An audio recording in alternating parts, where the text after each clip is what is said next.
all right. Let me just test this audio right quick. Hmm. All right, testing. Okay, we shall begin. So, I'm super excited to be joining this platform. Uh, Kick. This is my first stream ever on the platform Kick. I presume I probably should have signed up a long time ago, but I'm here now, and I really I've already taken such high regard to this platform where we can engage in real conversations about the pressing issues of our time without such a censorious overreach that I've dealt with on YouTube, that I've dealt with on X, not even streaming to X anymore, even though that was probably my biggest audience. Still sharing, still posting on X, but I'm done paying the premium on X. In order to stream on X, you have to pay a premium, and I'm just not going to do that for now. Cause why pay to do something that I love to do? So let's dive into something that's been buzzing recently. I actually recently posted about it in my Substack, and you can check that out if you want to get a deeper analysis of it. But it's the reason I decided to join this platform, because it was on this platform that the debate between Nick Fuentes and Dean Withers happened. If you missed it, it was quite a spectacle, to say the least. Fuentes, the so-called conservative provocateur, was excuse me, I am dealing with technical issues. Give me a moment. I am so sorry.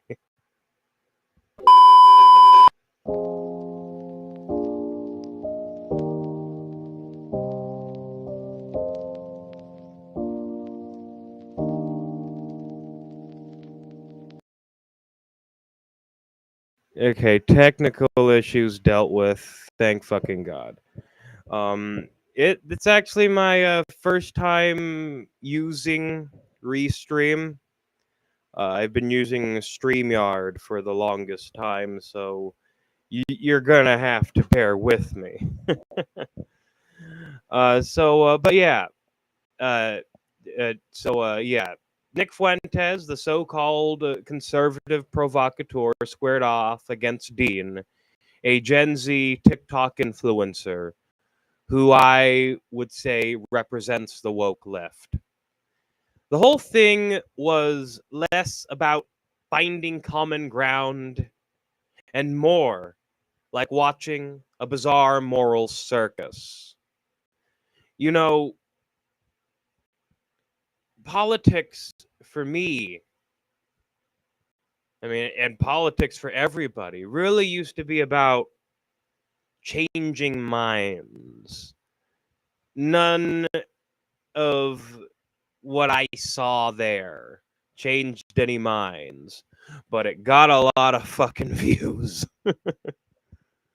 At the heart of the debate, there were some hot button issues. I almost said hot topic.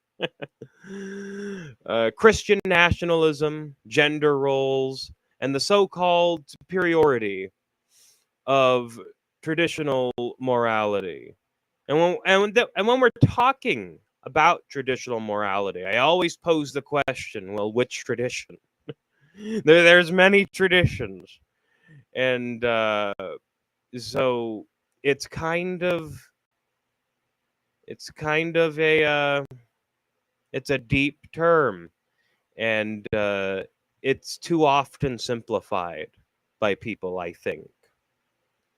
So, Fuentes pushed this idea of a patriarchal society where men rule, and homosexuality is outright rejected.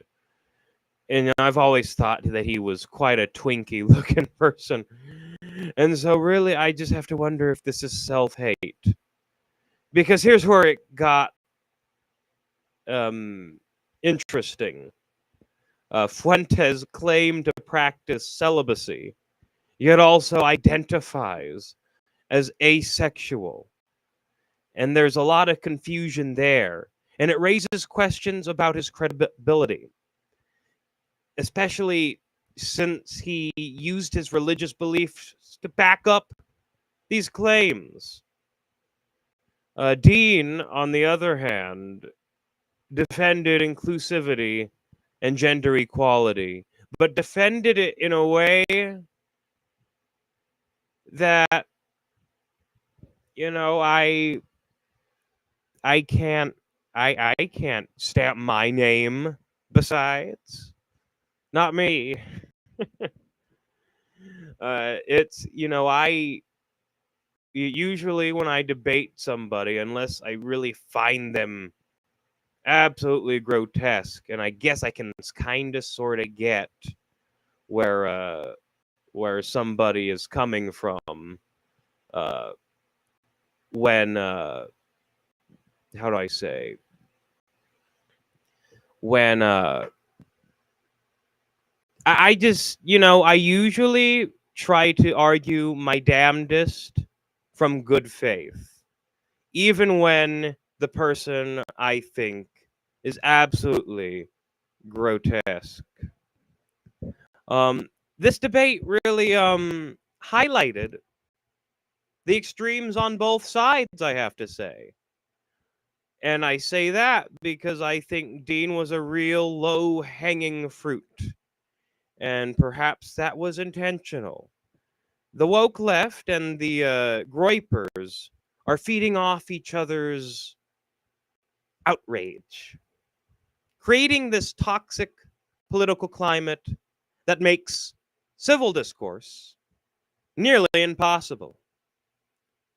Honestly, it's frustrating.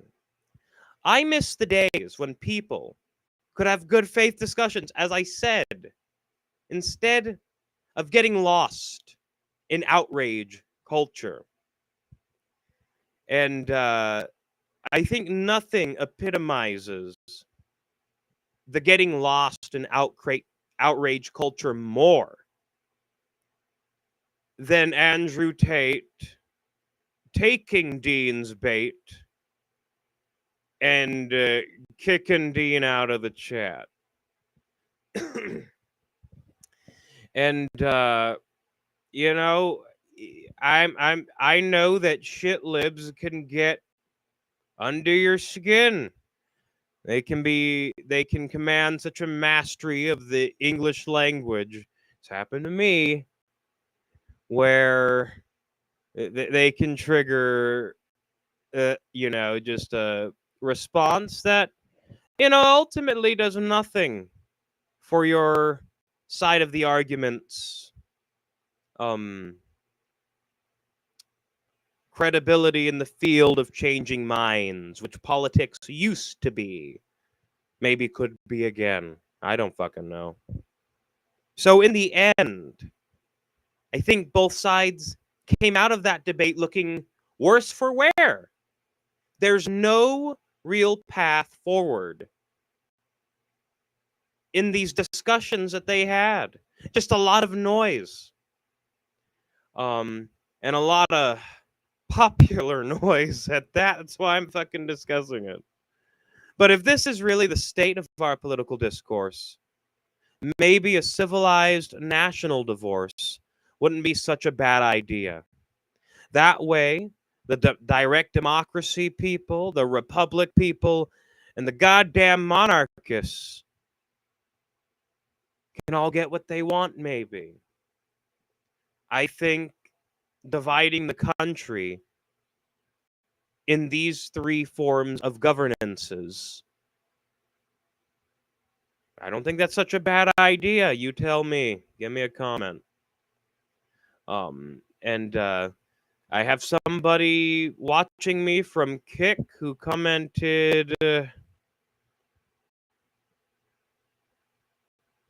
wow, this is awesome.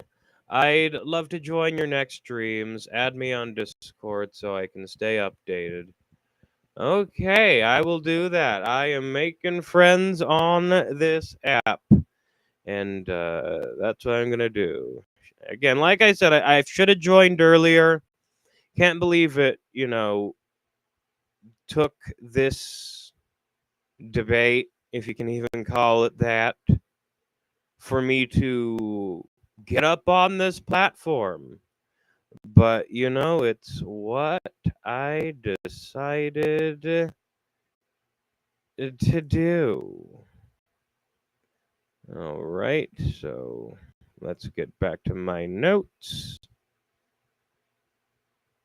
So, yeah, I really don't want to overlook the bipartisan support for Zionism that both camps seem to conveniently ignore. Kamala Harris and Donald Trump may be on opposite sides of the political spectrum, but their unwavering support for Israel is a deal breaker for many. It's ironic that while Fuentes sometimes critiques Trump for his policies, his Israel first policies, he plays into a narrative that makes anti Zionists look bad. He praises, he'll redeem Trump when he embarks upon xenophobic demagoguery, like the Haitians comment, but condemn Trump for the Israel first policies. It makes no sense to me. Makes no sense to me. Maybe somebody could explain it to me. Maybe Fuentes himself could explain it to me. I'm going to announce on this platform right now, as I've just joined it, that I am totally open to the prospect of debating Nick Fuentes. I have refused to do so in the past because of personal comments, but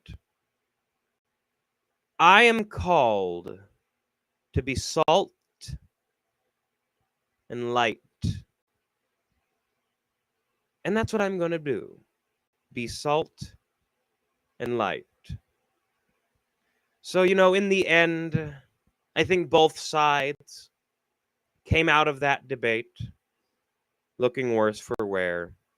And I am not going to relent on that at all. So, anyways, I'm here to hear your thoughts on all this, Kick people. So, let's get this conversation going. Today, I want to give my own critical perspective on advancing the anti-Zionist agenda. Later on in this stream, I'm going to be reacting to the Al Jazeera documentary Starving Gaza, and that's going to be a very a serious, sobering issue that I am excited to share, but saddened is the reality of our world. So, we're going to get into some headlines before we get to that. So, the Ayatollah declares no retreat in the war with Israel.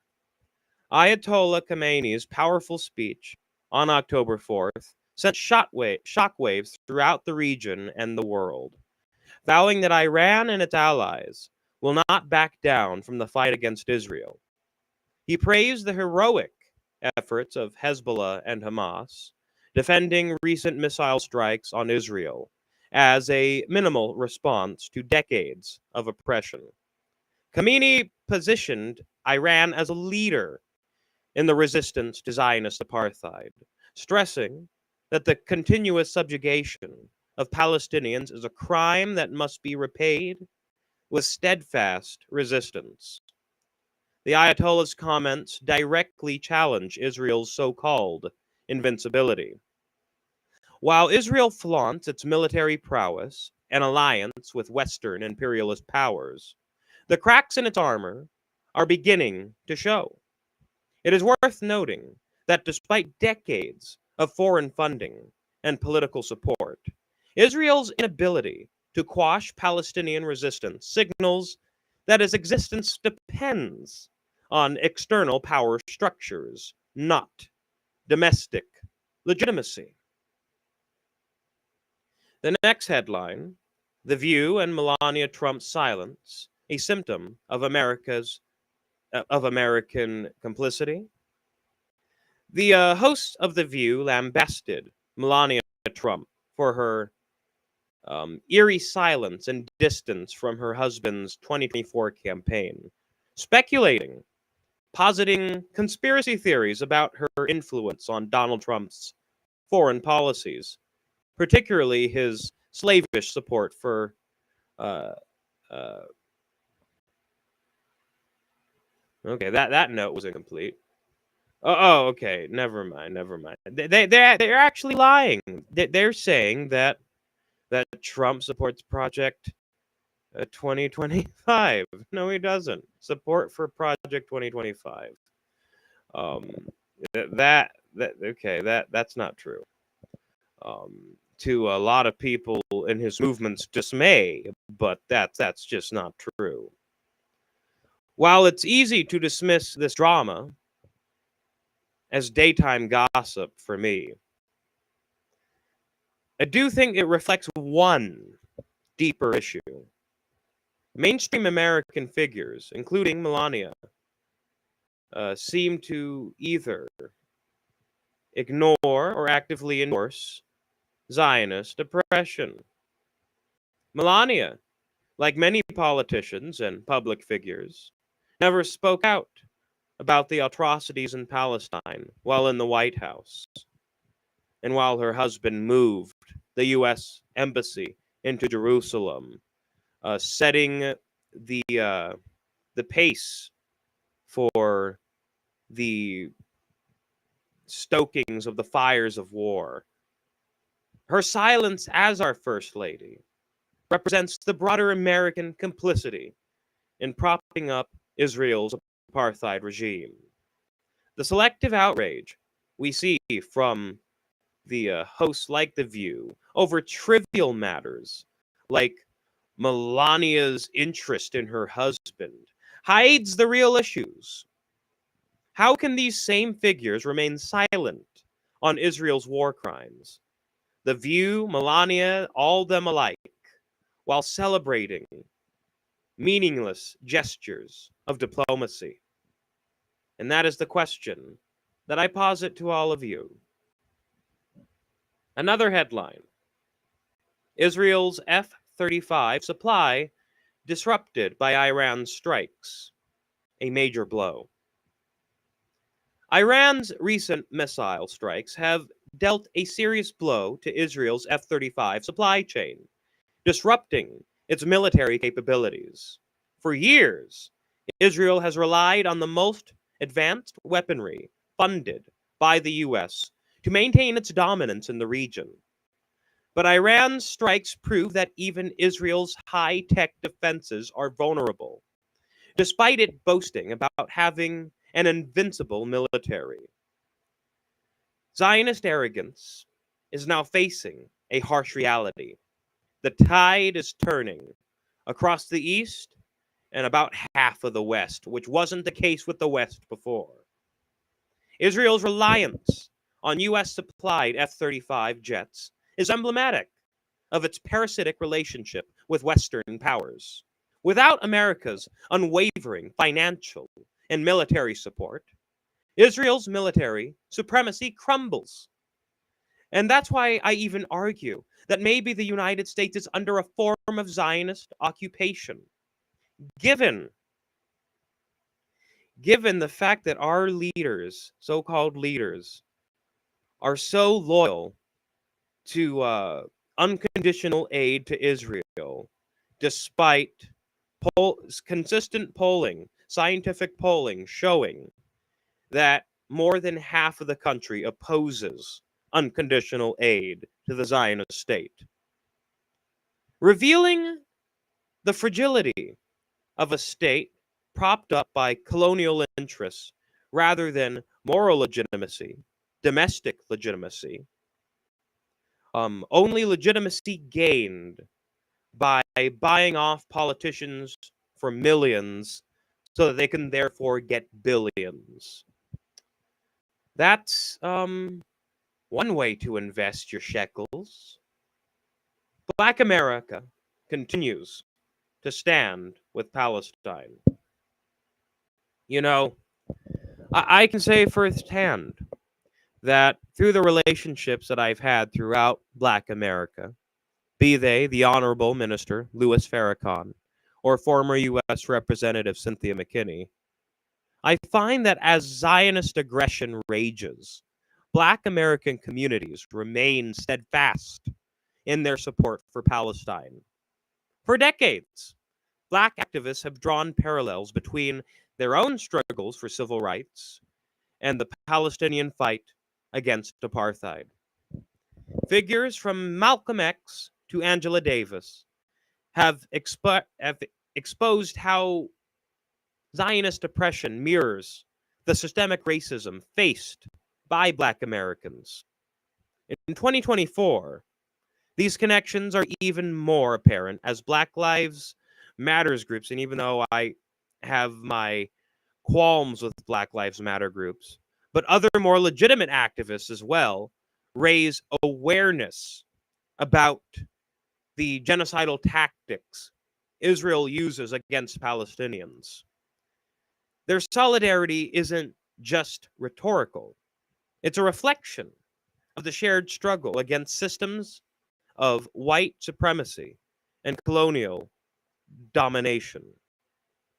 Now, I have to be clear that I think that Zionism and Nazism are two sides of the same coin. That's why you'll see a lot of Zionist apologists bring up the leader of Palestine, I forget who it was again, during the time meeting with Hitler. But Hitler literally sent German Jews en masse. It was his preference to send German Jews en masse to Palestine. But then he struck a deal much like the the um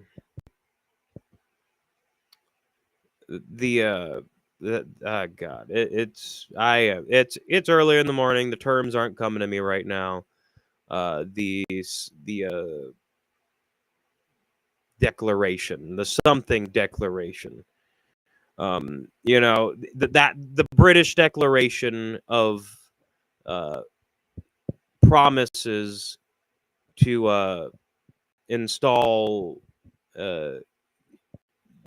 Jewish migration to the Levant. The Balfour Declaration. There it is. I was digging for it. I found it.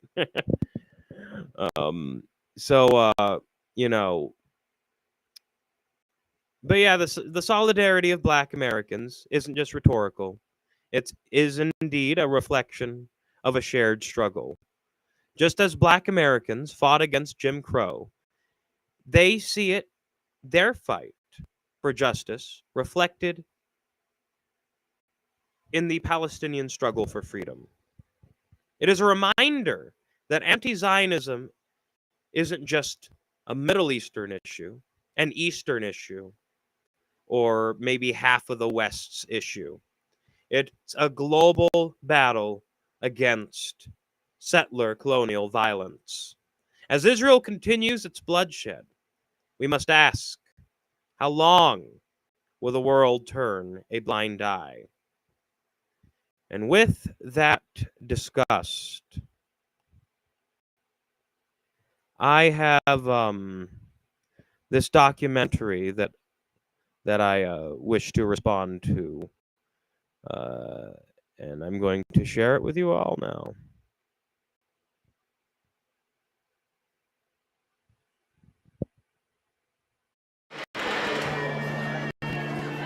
لا أعتقد أن أحد هناك في شمال قطاع غزة لديه كفاية من الطعام.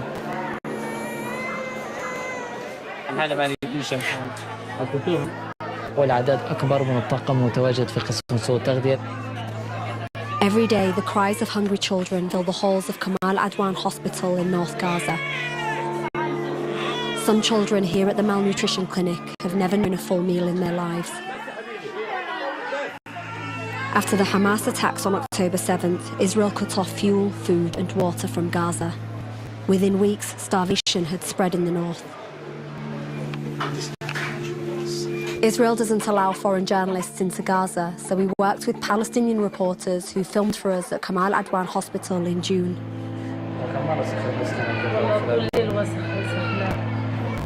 Abdulaziz is 5 months old and starving.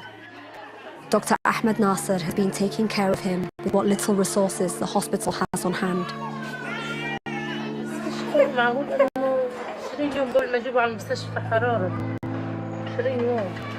حالة خطرة جدا. الطفل لا يستقبل أي شيء في جسده، يعني أي شيء بيدخل الجسد بيتم إخراجه بدون الفائدة للطفل. الأم كانت أيامها قادمة للمستشفى نتيجة أن الطفل يعاني من إسهال مزمن وتقيؤ، وطبعا ارتفاع في درجات الحرارة، ارتفاع حرارة الجسم. في كتير فجأة بتظهر لك حالات بشكل مفاجئ بشكل كبير، يعني بتلاقي مثلا في يوم من الأيام بتلاقي لك مثلا 30-40 حالة نفس السبب. ياخذ الماء شيء طبيعي حاليا؟ عادي يعني قاعد يمكن 10 أيام فيش حل صناعي انقطع من البلد كلها، فابني عانى من جفاف شديد جدا بحياتي كلها. ما قلقت شيء قلق، خايفة لا سمح الله ان انا يعني افقد وشيء.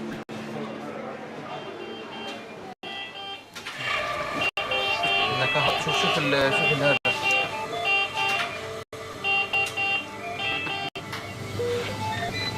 سامشي.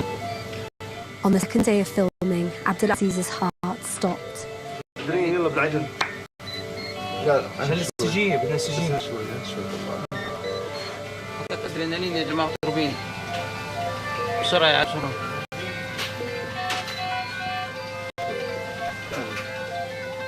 Doctors resuscitated him, but he remained unconscious in intensive care.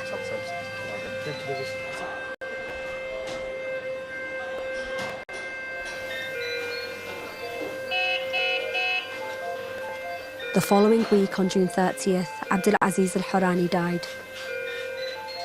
He was one of at least 38 people in Gaza who've died of malnutrition since October 2023. All but one were children.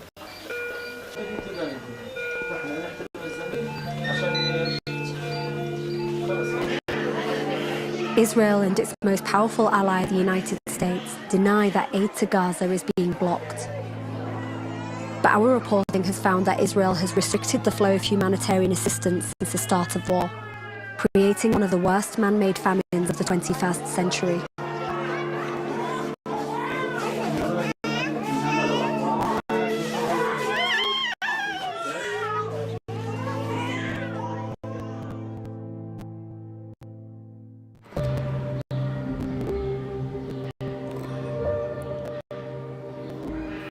إشي صعب علينا، إنه كيف فقدنا الولد بسبب جوع صعب. When famine starts, it takes the youngest first. It's been 5 months since Hanan Assaf and her husband Mohammed buried their 2-year-old son, Khalid. This is Khalid in happier times, before the war on Gaza and the starvation that followed. هذه حرب دمرت كل إشي، بيوت، البني آدمين، الشجر، الحجر، كله تدمر. هذه غرفة ابني الصغير حرقوا لنا إياه الاحتلال، ما خلونا ذكرى لا أي حاجة. الولد ما كان فيه ولا أي حاجة للأمانة يعني. فجأة الولد بدأ يزن، أكله خف لأنه مش موجود الأكل. كان هو متعود على اللبن، رز، فواكه ياكل الولد، وهذا طبعا من بداية الحرب بدأ يخف شوية شوية شوية لحد درجة إنه انقطع نهائيا. ما كان فيش موجود أبدا إلا الخبازة، ما فيش في السوق، والأسعار خيالية إذا موجود. ولد صار شبه هيكل عظمي، خلص بالمرة يعني، حمله زي المولود. بطل الولد يقدر يقعد ولا يتحرك ولا يمشي، ضعف جسمه نهائيا الولد. أخذته على كمال عدوان، ما كان في طب ولا في علاج أساسا. آخر يومين حطوه في العناية على الجهاز التنفسي. Khalid died of severe dehydration and malnutrition at Kamal Adwan Hospital on February 2nd, 2024. Fears of a famine in Gaza started as early as the beginning of the war. Israeli leaders announced a crippling blockade in response to Hamas's attack on October 7th, in which nearly 1,200 people were killed. 251 were taken captive. אנחנו מטילים מצור מוחלט על העיר עזה. אין חשמל, אין מזון, אין מים, אין דלק. הכל סגור. לא נאפשר סיוע הומניטרי של מזון ותרופות משטחנו לרצועת עזה. Israel launched an unrelenting bomb campaign ahead of a bloody ground offensive. Gaza's health ministry says more than 40,000 Palestinians were killed since the start of the war, most of them women and children. And now famine has spread throughout the Gaza Strip.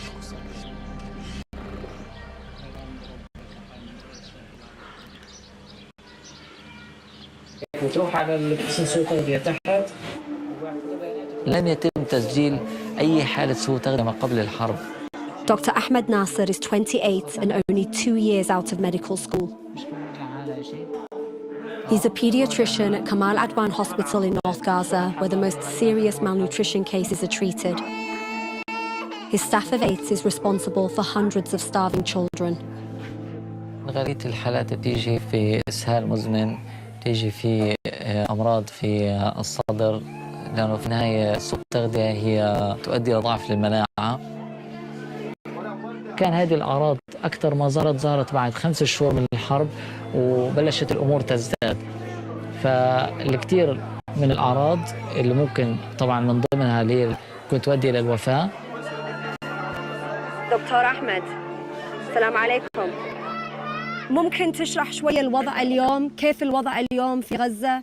صراحة الوضع الحالات سيء، وفي طرد عدد كبير من الحالات. بالنسبة للقصف اللي هي الفترة الأخيرة بدأت تزداد الوتيرة كثير في شمال القطاع. أول مرة ردت أسألك في رأيك منو المسؤول عن الوضع في غزة؟ الاحتلال الإسرائيلي هو المسؤول الأول في النهاية عن اللي بيصير في قطاع غزة بشكل كامل. ما فيش أمان في أي مكان من ناحية القصف والصواريخ والقذائف. بعدين الأكل والشرب مش متوفر. أنا بخاف أفقد حدا من أطفالي بسبب الجوع لأني فقدت طفل.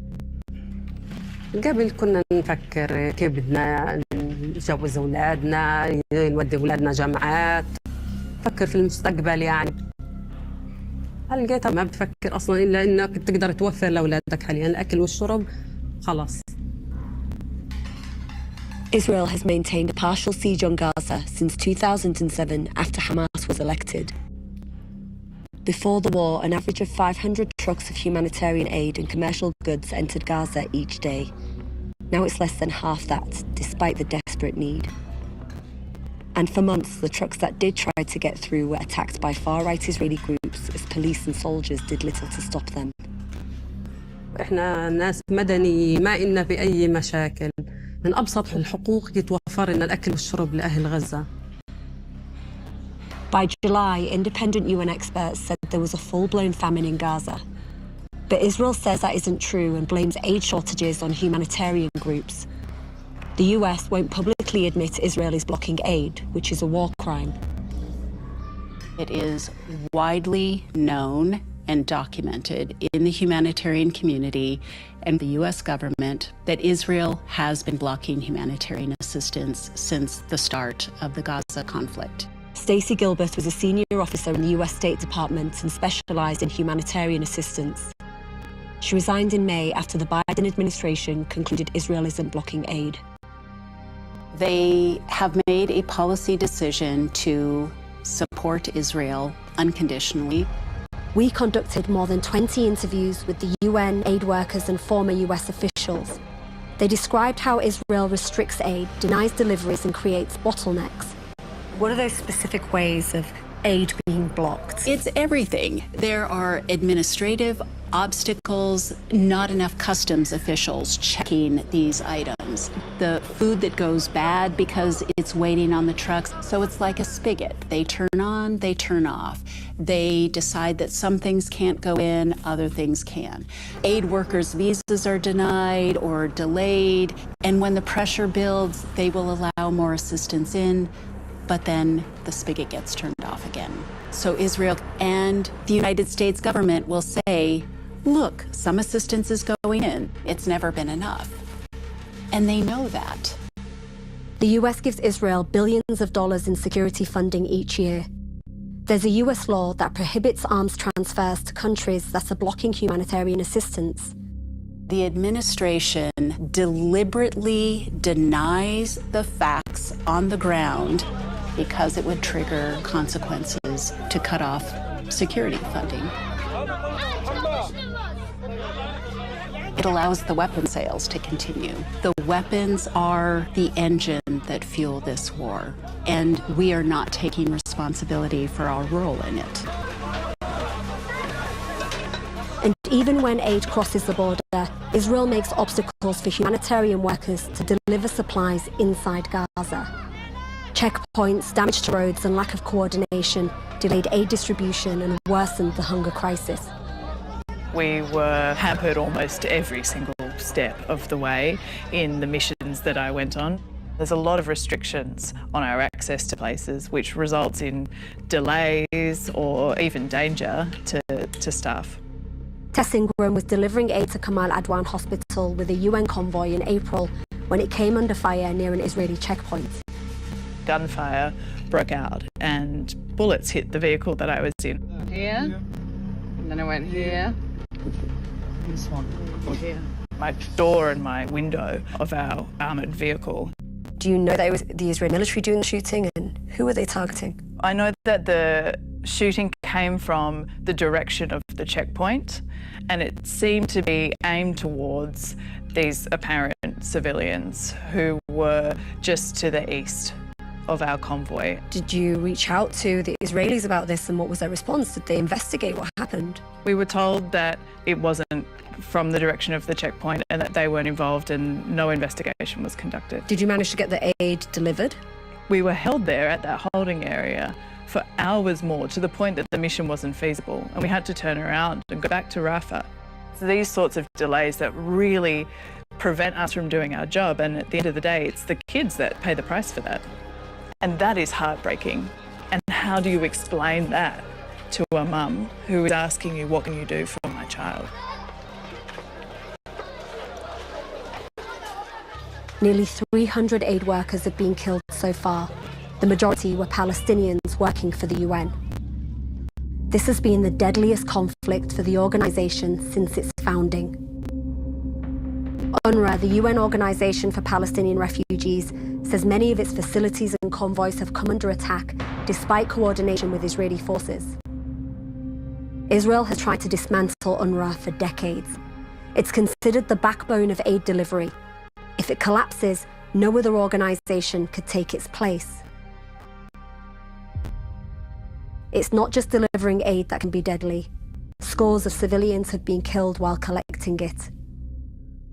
In February, more than 100 Palestinians seeking food from aid trucks in North Gaza were killed, and hundreds more injured after Israeli forces opened fire on them. It's known as the Flower Massacre. So when we hear of the Flower Massacre, it's not one isolated incident that was some accident. We partnered with open source investigators at Forensic Architecture to examine the data behind attacks on people seeking aid. We found more than 40 attacks. We saw so many videos of people being attacked in similar circumstances. So we actually went through all of those videos and we geolocated as many of them that we could, and we plotted them out on the map. The work we are doing is identifying the repetition of certain tactics. Then we can start to establish a pattern. As we looked into more of these attacks, we started to see that they were systematic in nature and not arbitrary.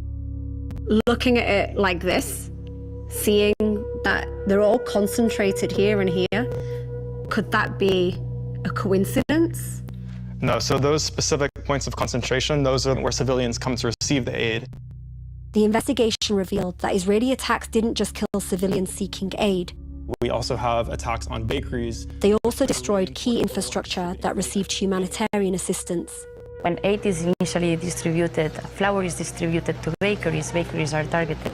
When aid starts to be distributed to schools, then schools become the target. Forensic Architecture documented 16 attacks on bakeries between October and November, sometimes while people lined up for bread.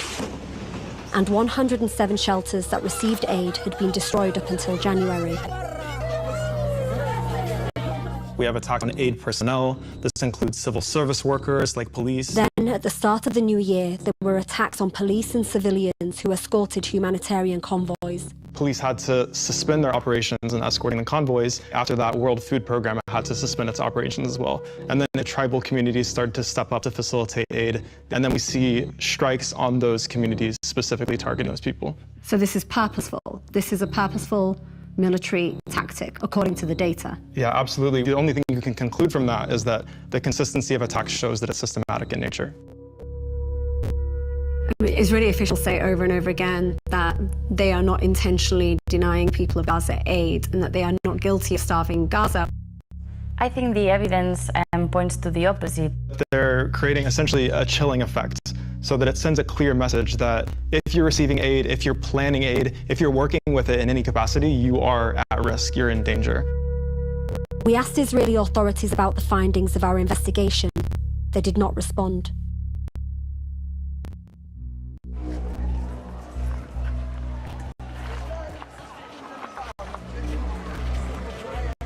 مجتمع دولي في النهاية ما تم فعله من احتلال إسرائيل على مرأى الجميع والكاميرات جميعها. ما تمت إيصاله إلى الإعلام هو جزء من المأساة والمجاعة التي يعاني منها السكان شمال قطاع غزة. The Biden administration has refused to condition US weapons on Israel improving the humanitarian situation in Gaza. The measures the US has taken, from opening a pier to airdropping aid, have largely been ineffective.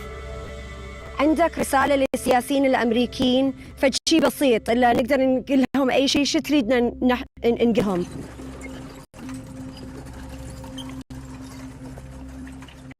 وأبسط حل إنه في النهاية فتح الحدود يعني بشكل كامل لوصول المساعدات لجميع الأهل في شمال القطاع وسواء قطاع غزة بشكل كامل. أبسط شيء ممكن تعمل انتهاء الحرب. Famine is not a foregone conclusion in a conflict. Famine happens when assistance is blocked. It is the outcome of a deliberate decision. In April, Stacey Gilbert was asked for her input on a Biden administration report on whether Israel was committing war crimes in Gaza. I was shocked to see that it said in very clear terms, it is our determination that Israel is not blocking humanitarian assistance. You had advised that that wasn't the case. Is that correct? Yes. The subject matter experts were removed and the report was moved up to a higher level. We were told you will see the report when it is released publicly. And then the report comes out and just doesn't include what you had to say? I wasn't sure I read that correctly. I read it again and I sent an email then that I would resign as a result of that. Do you remember what you wrote in your resignation email?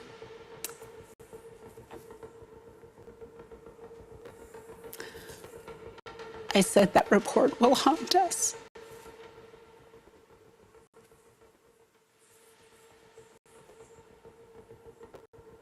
And it does. And it haunts me.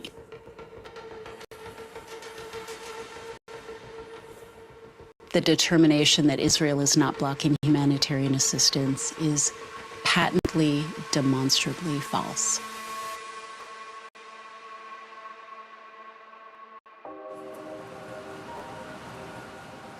We went to a press briefing at the US State Department to ask about Washington's support for Israel as famine has spread throughout Gaza.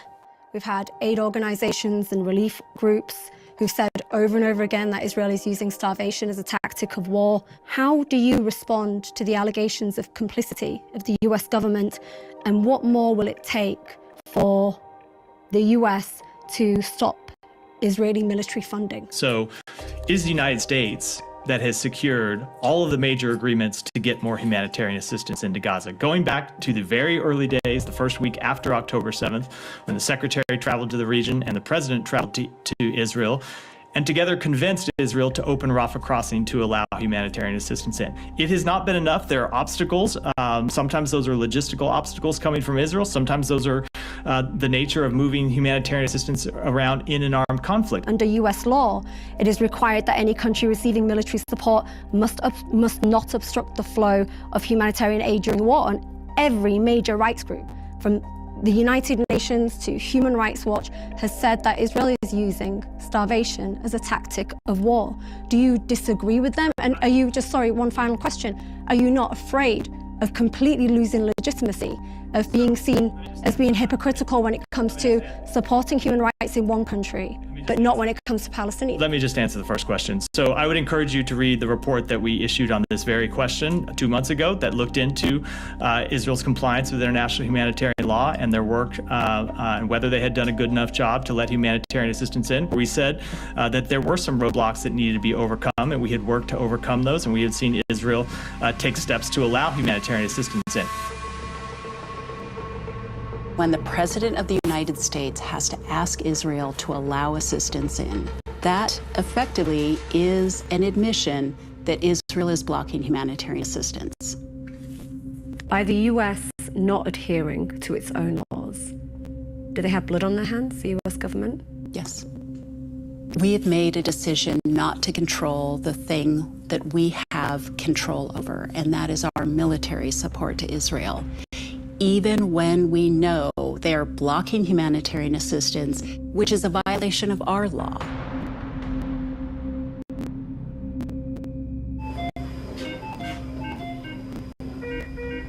When famines happen, it means many lives are already too far gone to save. Long after the war ends, Gaza children will likely feel the effects of starvation for the rest of their lives. الموضوع ستغذي حيستمر لفترة طويلة حتى أن تصبح الوضع في شمال قطاع غزة إلى ما كان عليه سابقا ما قبل الحرب. صورة صعبة جدا أتخيل على الطفل. ففرصة النجاة للطفل في شمال قطاع غزة هي فرصة شبه معدومة. In August, 5-month-old Mohammed was admitted to the hospital in serious condition. His mother Hala says he needs a special formula that's not available in Gaza. Like every baby at the hospital, the entirety of his life has been shaped by this war. هو انولد في 11/2 في عز المجاعة، في عز النكبة، يعني في عز الكارثة في الحرب. ما كانش في غذاء للأم تيصير غذاء للطفل. مرعوبة إني أفقده في أي لحظة. يجب أن نألف هذا الأمر. يجب أن نرفض بشكل يومي حدوث هذه الإبادة أو المأساة أو الحرب التجويع التي تكون في شمال قطاع غزة.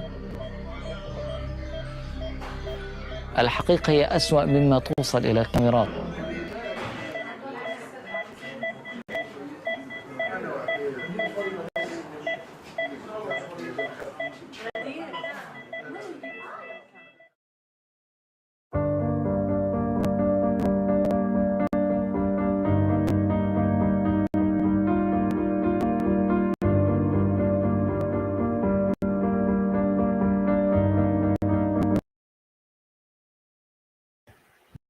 You know, I'm absolutely seizing right now. This film didn't just show Israel's violence, it lays bare the horrors. The media, the Western media, that is, has sanitized for years. I can only express my utmost gratitude to Al Jazeera for bringing this to the public, and I just did my part in getting it seen by people, I suppose, because not enough people have seen the absolute horrors of Israeli Moloch worship. Families obliterated, children's bodies mangled by Israeli atrocities, entire communities wiped off the map, all in the name of a Zionist agenda that is nothing short of genocidal. And yet, the world's political elite remain silent, complicit. This isn't defense, it's extermination. The Western media cannot whitewash these atrocities any longer. Israel's war crimes are real, and it's time to end the impunity. I'm going to conclude this stream with a prayer. O Lord Jesus Christ, our Savior and Redeemer, we come before you with hearts heavy for the suffering of the innocent. Grant us strength to stand against injustice and courage to speak the truth. Have mercy on the oppressed and comfort on the brokenhearted. May your light shine upon the nations, healing the wounds of war, and guide us towards peace. Soften the hearts of those blinded by hatred and lead us all into the fullness of your love and forgiveness. In your holy name, we pray. Amen.